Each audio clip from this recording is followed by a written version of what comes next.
Haryana H9 PM news channel में आप सबका स्वागत है। आइए आपको कराते हैं खबरों से। राम राम जी, मैं मोहन दैया, उम्मीदवार वार्ड नंबर 4 खरखोदा नगर पालिका। और मैं अपने सभी वार्ड वासियों से यही विनती करता हूं कि अब की बार दोबारा से मेरे को मौका दे, ताकि मैं खरखोदा की और वार्ड वासियों की पहले की तरह भरपूर सेवा करता रहूं और वार्ड नंबर 4 को खरखोदा में नंबर 1 वार्ड को दोबारा से लाने का कार्य करूं मैं। नमस्कार। खरखोदा नगर पालिका के चुनाव के नामांकन चले हुए हैं। आज अंतिम दिन है और अब तक 8 कुल नामांकन आ चुके हैं, जिसमें 3 कवरिंग फार्म हैं। मैक्सिन चुनाव लड़ रहे हैं और इनकी पत्नी का रिम्पल देवी का कवरिंग में फार्म है। ममता ने अपना नामांकन किया है, उनका कवरिंग में फार्म नहीं है। हीरालाल बीजेपी की टिकट से लड़ रहे हैं और उनकी बेटी का कवरिंग के रूप में फार्म है दीपाली का।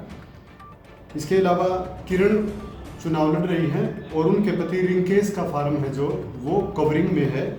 इसके अलावा डॉक्टर ओमवीर राठी डेंटिस्ट, लगभग सभी लोग जानते हैं इनको, इन्होंने भी अपना नामांकन किया है। तो कुल मिलाकर 8 नामांकन है, 3 कवरिंग फार्म है, चुनाव मैदान में आ गए हैं। तो अब कुल मिला के ये 8-9 उम्मीदवार हैं, 6 या 5 उम्मीदवार चुनाव मैदान में आएंगे। तो अब चर्चा करेंगे वरिष्ठ पत्रकार श्याम सुंदर शर्मा जी से और कुलदीप दहिया जी से कि कैसे क्या कुछ समीकरण रहेंगे और आगे आने वाले टाइम में कैसे समीकरण बिगड़ेंगे या बनेंगे, खरखोदा का क्या मिजाज रहेगा। जी शर्मा जी, जी कुलदीप जी, कैसे क्या कुछ बताना चाहिए आप?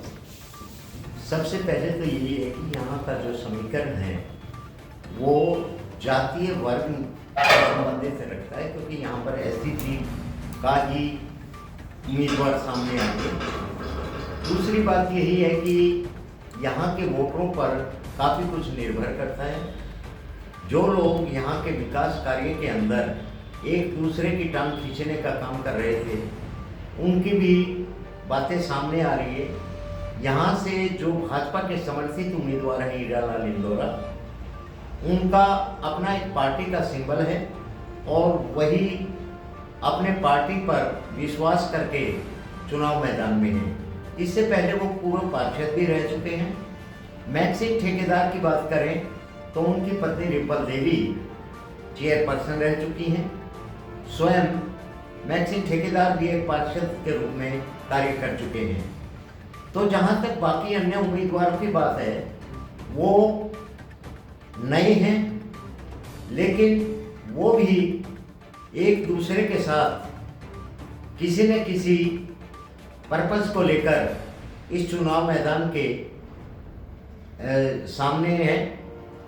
तो जहां तक यहाँ के वोटर की बात करें हम, लगभग 20,149 वोटर खरखोदा का है और इनमें से जातीय वर्ग के अंदर सैनी समाज, ब्राह्मण, बनिया, मतलब लगभग सभी जाति वर्ग का एक अपना वर्चस्व है।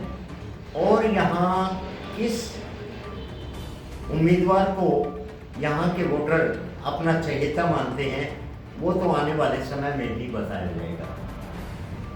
जी दैया साहब, देखिए अभी तो सिर्फ नामांकन हुआ है, किसी नतीजे पे पहुंचना तो जल्दबाजी होगी। फिर भी जो स्थानीय चर्चा है उससे ये लगता है कि अभी तक मैक्सिन औरों की तुलना में आगे हैं। वजह ये है कि वो एक तो सभी वार्डों में जाने पहचाने चेहरे हैं और बहुत पहले से जुटे हुए हैं, भले ही उन्होंने इतने प्रचार पे खर्चा ना किया हो। दूसरी तरफ जो पार्टी के सिंबल पे हैं वो हीरालाल जी, उनको ऐसा लगता है कि जो मुझे लगा कि ये बीजेपी का जातीय समीकरण है। विधायक यहाँ से जो है चमार जाति से हैं और हीरालाल जी धानक हैं, संभवतः इसीलिए उनको वेटेज दी गई है। और विधायक जी चाहते थे कि उनके पिता यहाँ से चुनाव लड़ें और आज उनका यहाँ न आना नॉमिनेशन पे वो कुछ नई चर्चाओं को जन्म दे गया। भड़ोली जी जरूर आए, उससे उनको हीरालाल जी को बल मिला। और लोगों की जो राय है वो ये है कि हीरालाल इतने कर्मठ या लोकप्रिय तो नहीं है, पार्टी ही उनका चुनाव उठाएगी, कितना उठाएगी और जो ज़्यादा असर जो इस जो फैक्टर है इस चुनाव में वो ममता का चुनाव लड़ना है।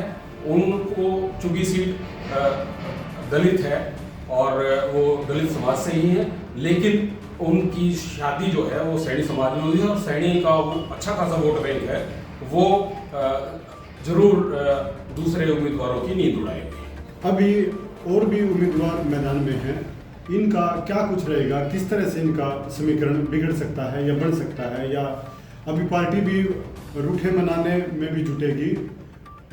प्रदेश अध्यक्ष मोहनलाल बड़ोली ये कह के गए हैं कि हम मना लेंगे, वो हमारे समर्थन में बैठेंगे, तो इसका क्या कुछ आप देखते हैं, आपकी नज़र में क्या रहेगा? सबसे बड़ी बात यही है कि भाजपा के जो कार्यकर्ता हैं वो सिंबल तो बेशक हीरालाल इंदौरा को मिला, लेकिन उनके कुछ कार्यकर्ता इस चेयरमैन की दौड़ में शामिल हैं। मोहनलाल बड़ौली जी जो आश्वासन यहाँ की जनता को देके गए हैं कि हम अपने कार्यकर्ताओं को मनाकर उनको इस चुनाव में लड़ने से मना करेंगे, केवल एक हीरालाल इंदौरा ही हमारे समर्थित उम्मीदवार के रूप में ये चुनाव लड़ रहे हैं।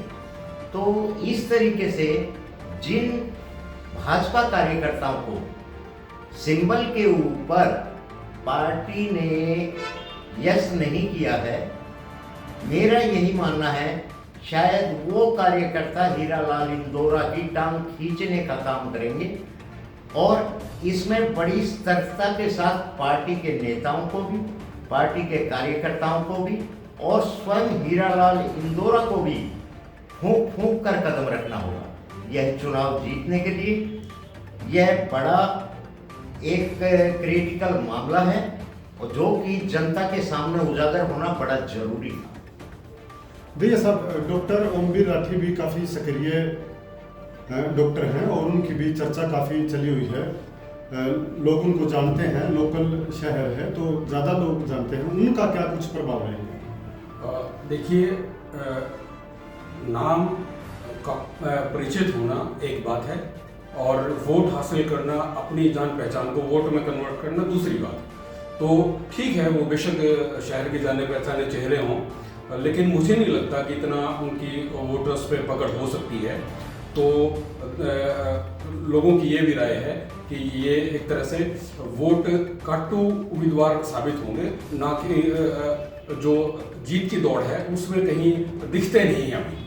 आगे चूंकि चुनाव में पल पल बदलता है चुनाव, आगे कुछ मजबूत स्थिति हो तो देखा जाएगा। जैसा कि भाजपा पार्टी ने हीरालाल इंदौरा को उम्मीदवार बनाया है, जबकि भाजपा पार्टी के पास लिस्ट में जो नाम गए थे वो कईयों के थे, 7-8 नाम थे।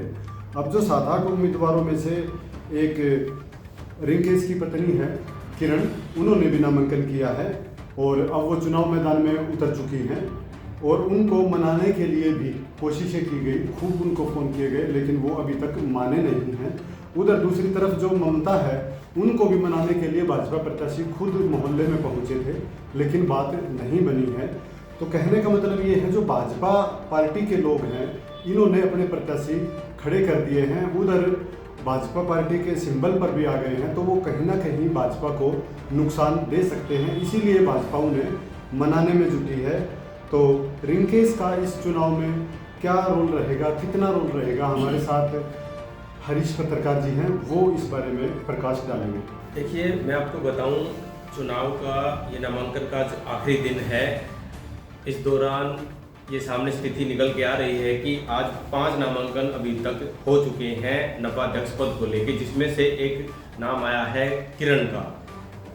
इसके साथ सुबह से एक मान मनोबल वाला दौर भी शुरू हो चुका है। भाजपा प्रत्याशी इंदौरा जी जगह जगह जाकर अपने हक में प्रत्याशियों को बैठाने की कोशिश कर रहे थे, लेकिन अभी तक उसको लेके कुछ काम होता दिखाई दे नहीं रहा है। सभी प्रत्याशियों ने आज अपने नामांकन जमा करवाए हैं। हो सकता है भाजपा पार्टी की तरफ से अभी कोई और रणनीति अपनाकर जो बाकी प्रत्याशी हैं उनको बैठाने का काम किया जाए। अब वो देखने वाली बात ये होगी वो मानते हैं या चुनाव मैदान में उतरकर अपना जो राजमाइश करते हैं। रही बात किरण की, एक मजबूत कैंडिडेट यहाँ पे देखने को मिल रही हैं चुनाव के दौरान। अभी तक की उनका जो नामांकन के दौरान भी एक भारी समर्थन देखने को मिला था। वो शहर में अपने काफिले के साथ निकले थे नामांकन करने के लिए, लेकिन शनिवार का जो दिन था उस दिन उनका नामांकन नहीं हो पाया था। सोमवार को उन्होंने अकेले अपने परिवार या कुछ सदस्यों के या समर्थकों के साथ नामांकन किया है। अब स्थिति 2-3 दिन के बाद ही साफ होती दिखाई दे रही है। अभी अगर बात की जाए कि चुनाव किस करवट बैठेगा, अभी स्थिति इसमें कुछ भी कहने को नहीं है, क्योंकि अभी नामांकन प्रक्रिया चल रही है। आज 5 नामांकन अब तक आ चुके हैं।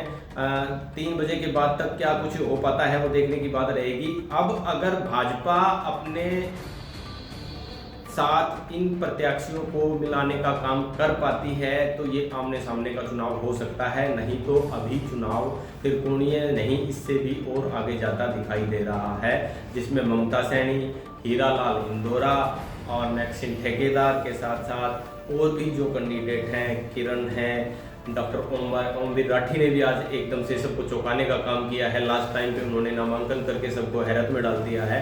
तो ऐसी परिस्थितियां अभी बनेंगी और बिगड़ेंगी, ये सब चलता रहेगा। तो स्थिति मेरे ख्याल से 18 तारीख के बाद साफ हो पाएगी कि इसमें चुनाव में, खरखोदा के चुनाव में क्या कुछ निकल गया। यहाँ पर एक मुद्दा शहर के अंदर यह भी आया था कि भाजपा पार्टी ने जो सरकारी तौर पर हर वार्ड में रोशनी की व्यवस्था के लिए लाइटें लगाई जानी थी, उन्होंने अपने कार्यकर्ताओं को जिम्मेवारी दी, जबकि अन्य कार्यकर्ताओं को या अन्य पार्टी के लोगों को कोई जिम्मेवारी देने का काम नहीं किया गया था। उसके बावजूद मैक्सिन ठेकेदार ने अपने खर्चे पर 7 वार्ड के अंदर पूरी रोशनी देकर लाइट लगवाने का काम किया है। लेकिन यहाँ पर एक दुर्भावना यही आती है कि क्या शहरवासी अपने किसी जिम्मेवारी से दूर हट रहे हैं, या क्या भाजपा पार्टी की नीति में इन वोट बटोरने के लिए उनको जिम्मेवारी दी गई थी, चाहे वह पार्षद की बात हो, चाहे वह चेयरमैन उम्मीदवार की बात हो, तो यह जिम्मेवारी केवल वोट बटोरने के लिए दी गई थी।